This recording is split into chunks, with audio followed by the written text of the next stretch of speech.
Well, air hockey was once just a game. Now it's a real sport with its own championship games. News 11's Mike Snyder has more. 37 athletes from around the nation traveled to Houston this weekend in search of competitive glory. They came from as far away as Philadelphia and Los Angeles to test their talents in the 1978 National Air Hockey Invitational Championships.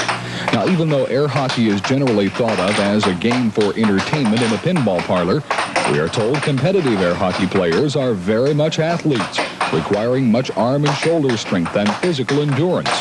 It puts a lot of strain on your arms. I'd say on your forearm and the shoulder area, and the wrist too. I've been playing air hockey about 5 years, and I've grown accustomed to long matches like today's national tournament. And to play a long match, you're going to have to be in pretty good shape as far as your arm's concerned. Enthusiasts say one big competitive plus of air hockey is little people are on par with big people. They say all is equal on the game table. Winners of today's tournament wins $200 and a trophy. $120 goes to second place, $80 for third. The matches are long, the financial rewards are small. So why do these folks play air hockey? They call it a labor of love. Mike Snyder, News 11. Elevator, right? So who's watching the stairs? Are you with me? Okay, today on the 5 o'clock show, we're at Fairlanes, and we are here for the National Air Hockey Championship. Phil Arnold is director of that tournament. I didn't know you had national championships or national tournaments in air hockey. Yes, we do. We have had national tournaments for about 4 years in air hockey. How many people you got coming in from around the country? We've got at least 40 players coming in for this tournament this weekend. What are you shooting for? Are you talking about bragging rights? Are we talking about big money, or what is it? Well, the money's all right. We have a $500 total prize money, but what we're really talking about is to find out who's the best air hockey player in the country. Who picks these people? Do they come from local tournaments around the country, like here in Houston, or up in Colorado, or up east? We've had some local preliminary tournaments for the people here in Houston, but other players are invited. There's an invitational tournament coming from all over. Most players have been playing 3 to 5 years, and they have reputations in their local areas, in Philadelphia and Colorado and Dallas, and they're coming down here to find out. Registration is closed now, though. It's too late to get in. Right, it's too late to get in, but people can come out and watch the tournament. Okay, I'm going to get us to move over this way. These two players, this is Rolf Moore with his back to you, and we're going to pull back and show you him in just a second. And the gentleman down here at the end of the table who just had his thumb taken off is Jesse Dowdy. He's from Philadelphia, and he is ranked #1 in the East. I don't know if you guys can concentrate and play and talk at the same time, but what I'd like to know is, you've never seen each other play before, probably. What kind of difference in style are we talking about? Do you see a lot different, Jesse? Like Rolf is from Houston. He plays Southwest. Yeah. Is there a great deal of difference? In our particular games, I don't think so. All right. A while ago, Mike was talking about, he too is from Philadelphia. He said he had never seen a scoop before. Oh, no, we've never seen a shot like that at all. But in most of the game, in the long run, I don't think something like that would make too much of a difference. Where do you play up in Philadelphia? You got your own table? Or you going to a neighborhood bar or what? Yeah, we have like a tournaments every week, or every other week on Wednesday nights at a bar called Doc Watson's in Philadelphia. All right, I heard a lot about North-South, and Rolf, you are wearing the colors of Texas and the Southwest. What's your ranking down here? Well, this year, I retired in the last year's tournament halfway through the season, so I didn't rank, and Phil got #1, but the year before that, I was ranked #1. Phil labeled you probably as the most consistent player in this tournament, though. It's quite a compliment. Well, I appreciate getting compliments. What difference in style do you see? Great deal of difference between, like, the guys here from Philadelphia and also your friend from Boulder? Well, they're hard to judge in just 2 or 3 games that I've played them, but they seem to use a lot more cut shots than we use down here, and reminds me of a great deal of one of my opponents down here that beats me often. Beats you often. Okay, Rolf Moore of Houston, good luck to you. All right, I'll introduce the players here. To my left is Mark Robbins. He's from Boulder, Colorado. He is #1 in the West. Small in stature, tough as a boot when it comes to the air hockey table. Welcome to Houston. Hello, and thank you. Welcome. You wear a glove. I haven't seen anybody else playing with that. Yeah, no, this glove is an innovation which some players have followed. It protects you against a flying puck, which happens once in a while in this game. It also protects you against blisters and things which are a problem to air hockey players. And some people think it's an intimidation, but I don't really think that's part of it. Get them concentrating on your hand and not on the puck. Right, right. What wins best in this tournament? The offensive player, or is it the man who plays the best defense? I'd say offense. What about you? I think it depends on the player. To win this tournament, you're going to have a fantastic defense as well as a spectacular offense, because there are players here that have both, and it's going to be just an incredible battle between irresistible forces versus immovable objects, in my opinion. And I couldn't predict. There are 5 or 6 players that could easily win this tournament, and it's hard to say who. Okay, it's going to do it on today's 5 o'clock show. Reporting from Fair Lanes on Bunker Hill, this is Ron Franklin from the United States Air Hockey Association Championships.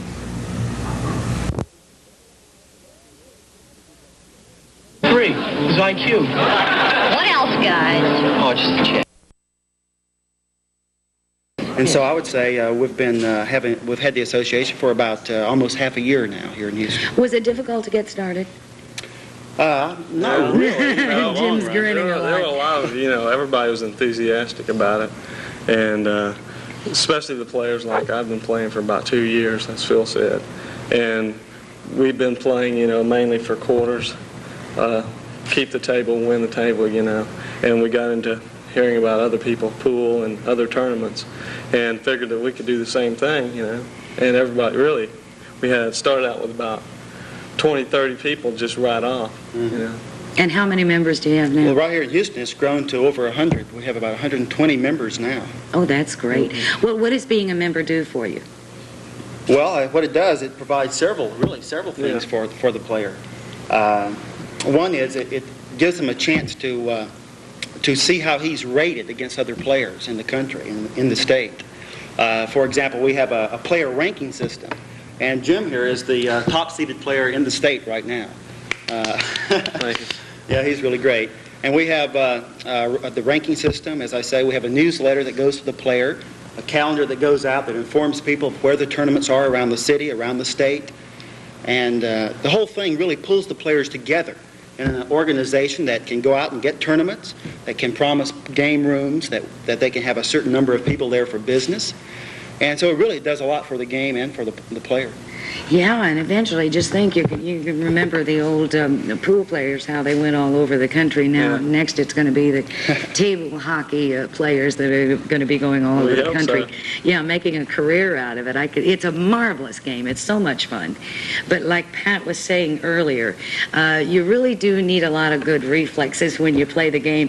Do you have any older members? Well, we have members. He's the oldest, Jim? No, I wouldn't say the oldest. That's terrible. Well, we have members of all ages. We have some ranging from, I would say, 15 all the way up to, I would say, 40 even. Really? Oh, yes. That old? Oh, yeah. I've played some older men. How did they rank?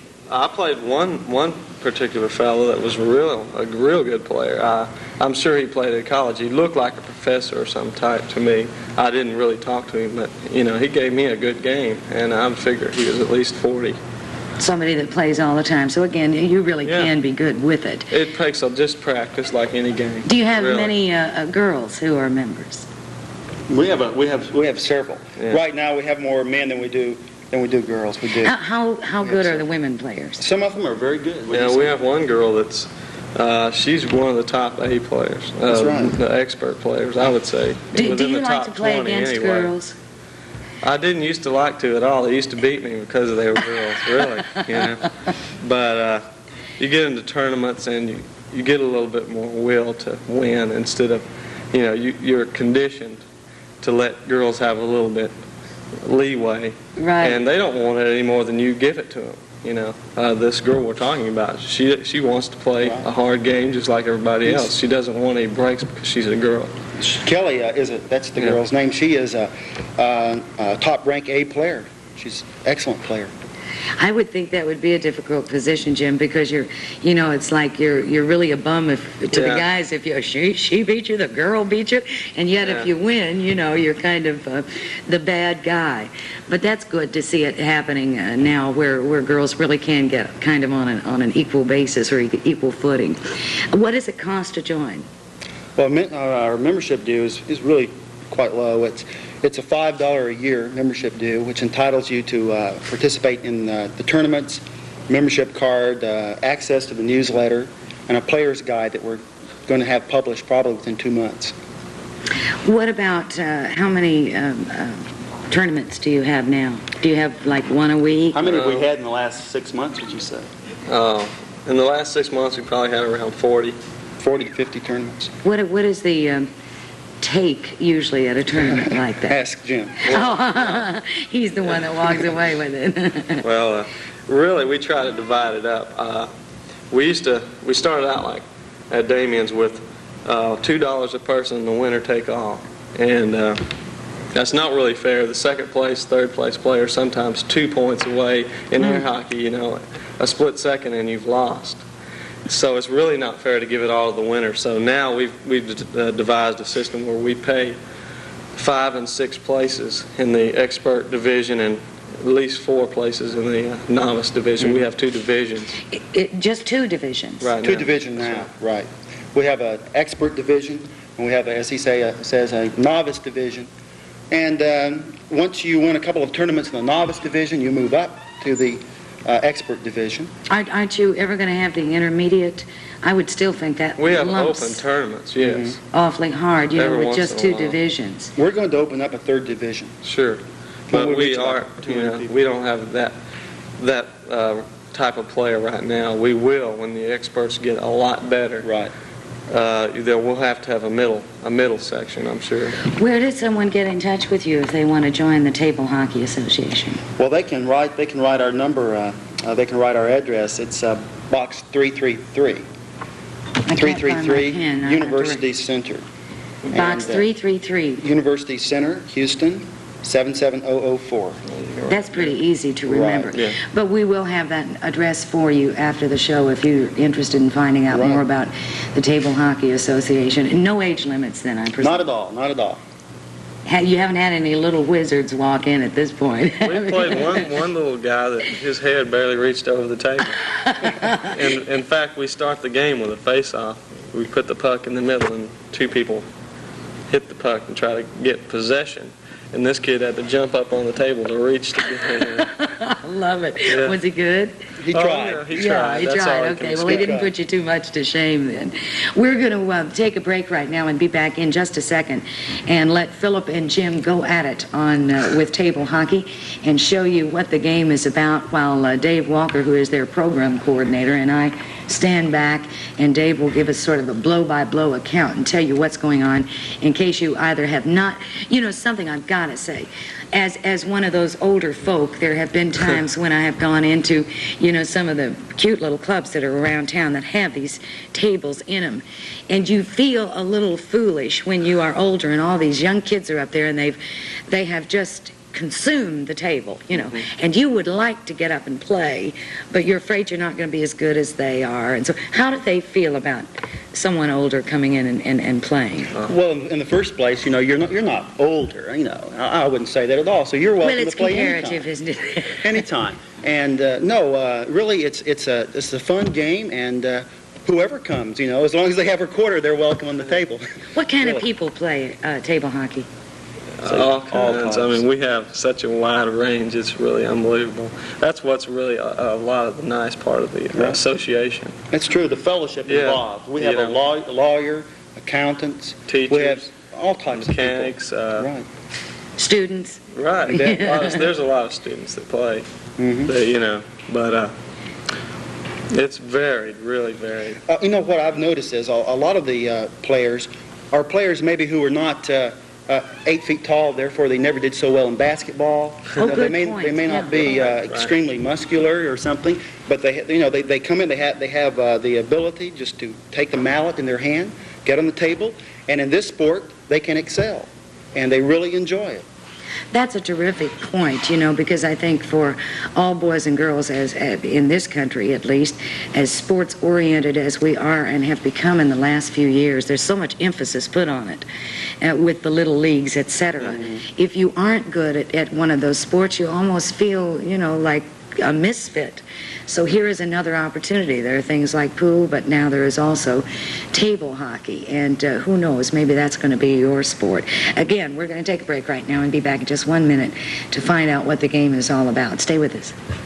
30 seconds. Arba, there are so many bicentennial activities all over the nation. It's just fascinating. Yes, Jessie Lou, with folk festivals, restorations, Music, films, ecology projects. and the Bicentennial Times lets us in on all of them, local as well as national. Well, Arba, gotta finish my deliveries. Subscriptions are free, you know, and it's so easy to write for one. Everybody wants a copy. Get into America! Get into America! We are back with Dave Walker, who, as I said a moment ago, is the program coordinator, right? Right. Oh, very good. We've got all of these titles here this morning. It's hard to keep them apart. And, of course, Philip and Jim, and they are ready now to start the air. What was the other little thing that I saw? What is this? That's just a different type of mallet. See, this is the same as this. One's a low profile and one's a sombrero type mallet. It's the same dimensions. It's just a different style part. You can't talk, because Dave's got to tell me, because I can't reach all the way over there. The mallet being the little puck, or is that the thing you hold? The mallet. The mallet's what you hold. Yes, Mary is what Jane. you use, Mallet's what you what hold. you hold and use for defense and for offense. And the puck, of course, is just like in a hockey puck. It's So what you try to strike into the If you opponent's goal. use this kind, there's a little sort of, oh, I've seen those around pigtails, little rubber band That's thing right. that you hold on to. And if you use the sombrero type, you just hold it like so, huh? Right. Oh, that's terrific. I'm halfway home. Play this way. There's a lot of different styles, and serious players own their own mallets. Are you so they kidding? actually bring them to the tournaments. There's about 4 different styles. Do they have a case for it? Here's a case. Oh, they're right. I thought I was joking. There really is a mallet case. Oh, that's funny. I love that. You walk in. Be careful if you see a guy walking in with his own. You know he's got to be pretty good, right? Like coming in with your own pool cue. Right. It's like the old hustler, you know. Okay, I'm going to put this out of the way. Okay. Now it's started. What do you do? How does one person get control? That's how we usually start. Dave, what we is this start a called? tournament with a face-off where the referee will hold the puck in the center of the table. And when he lets go, either player may try So to gain Philip got possession. possession of it, right? That's right. But Jim countered there. The situation is there's a red cross line in the center of the table. Yes. If the puck is on the red cross line, either player can strike it. If it's on this side of the red cross line, Phil is the only player that can legally touch the puck. It's a foul if he crosses the line and touches. That was a nice bank shot.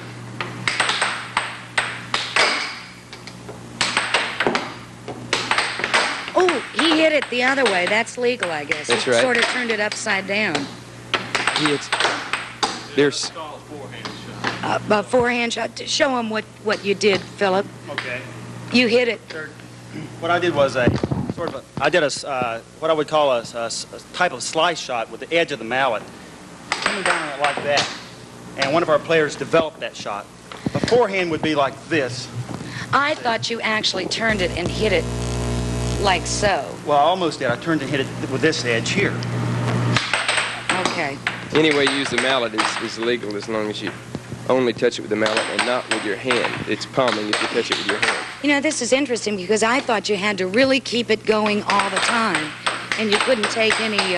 Any pause? Yeah, any pause at all. Well, there are several different styles of playing. Some players, Jim and Phil, for instance, play a more deliberate game. Other people play a real fast attack game in which you hardly have time to rest or take aim.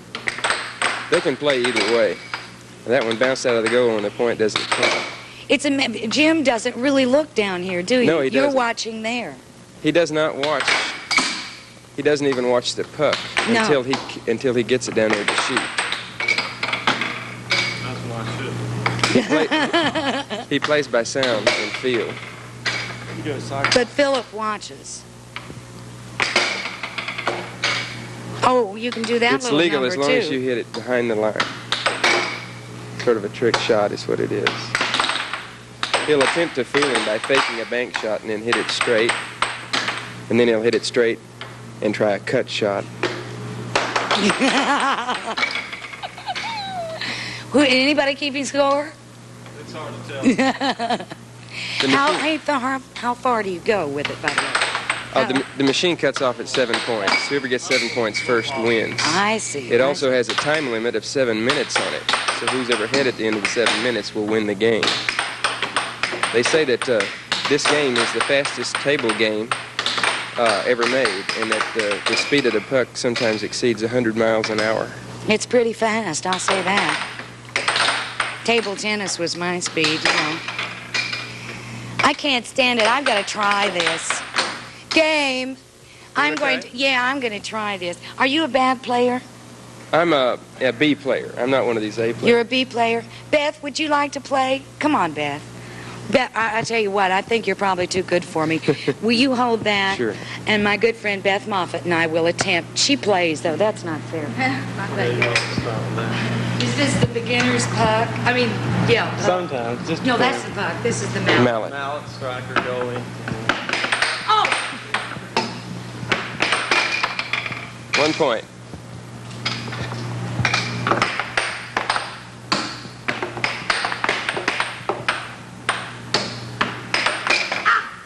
Oh. Put into the quarter. Where'd it go? That was the game. That was the game? 7 points. 2 points in a row. There we go. He's going to turn it back. What did you say? I got the mic. Oh, 2 points in a row is what I said. Where is it? There it is. There you go. You better get closer. Watch it.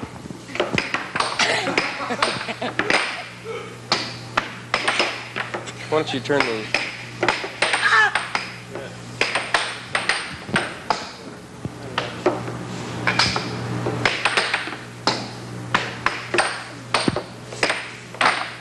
I can't get one in. Hey! Anyone can do it, right? Right. That. Would you like to try a flat one? Oh, you broke my concentration. I Be disturbed careful you. there. Let me see what the difference is. How do you hold it? Inside like that? Right. Oh! It's a lot lighter. Does it count if you score against yourself? It counts. I still do that occasionally. Do you The machine really? automatically scores, so you don't have a choice. Dumb machine. Well, it's 2-1 right now. So it's Is that, no, I think it's 3-1. on this new game. Oh, that's right. And she's an experienced player.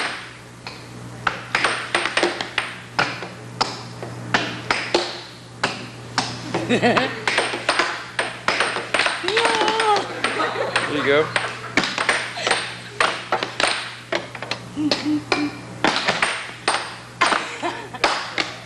Get over here.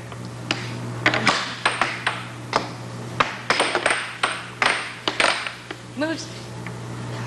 The best shot for beginners is a straight shot. That's why I'm...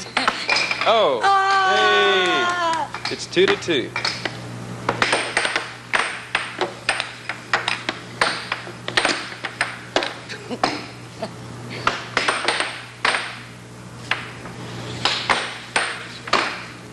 That was a good shot. But she stopped it. Oh, 3-2. I think I just 3-3. lost. Let's hear it for Beth and me. Thank you, thank you. Why don't you guys finish out with it? It's a lot different watching it and playing it, I must say. It's a fun game, it really is. And if any of you are interested in finding out more about the game, go ahead, knock a few while I'm checking us out here.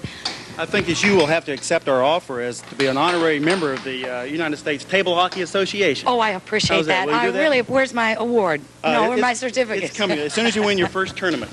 My first tournament? Right. I have to You wait get that long. Oh, well, I'll be 90 by then. But don't forget, if you're interested in finding out more about the Table Hockey Association, we have the address for you here at the station, and they'll be happy to have you as a member. I have a telephone number if they would like to call that. Okay, why don't you give that? 869-2376. 869-2376. Right. That's Philip Arnold. And it's the United States or the Houston? The United States Table Hockey Association. I did want We to don't mention, mess around, right? I wanted to mention that we're going to be sanctioning a collegiate tournament. It's going to be a collegiate tournament throughout the whole United States involving 5,000 colleges. The finals will be held in New York in October. How marvelous. When does that start? It starts in September. There'll be local, playoffs. Right. And then we have a tournament circuit. We have a tournament circuit here in Houston. And thanks to the courtesy of Tom Wild and his operation, we're able to have this circuit that goes throughout all of Houston, about 4 different tournaments a month. Great. And don't forget the playoffs for the collegiate tournament will be coming up in September. So if you want to get involved in that, you better get busy and get associated with the United States Table Hockey Association. We're going to take a break and be back in 1 minute with Pat. Thank you, thank you, thank you.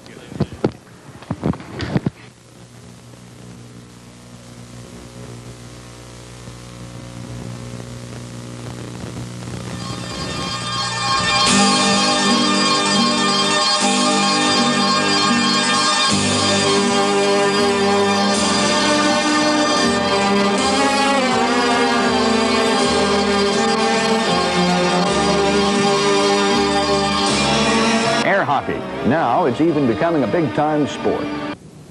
With tournaments like this one at the University of Houston, one of 15 regional tournaments across the country. Here the champions from Texas, Louisiana, and Arkansas are meeting to win the honor of representing the southwestern states in the National Air Hockey Tournament in New York early in November, where they could cart away a check for $5,000 to be used by their schools for scholarships. The popularity of air hockey has grown rapidly over the past year and a half, making this type tournament not only possible but desired. The reason for that growth in popularity seems to be that anyone can play.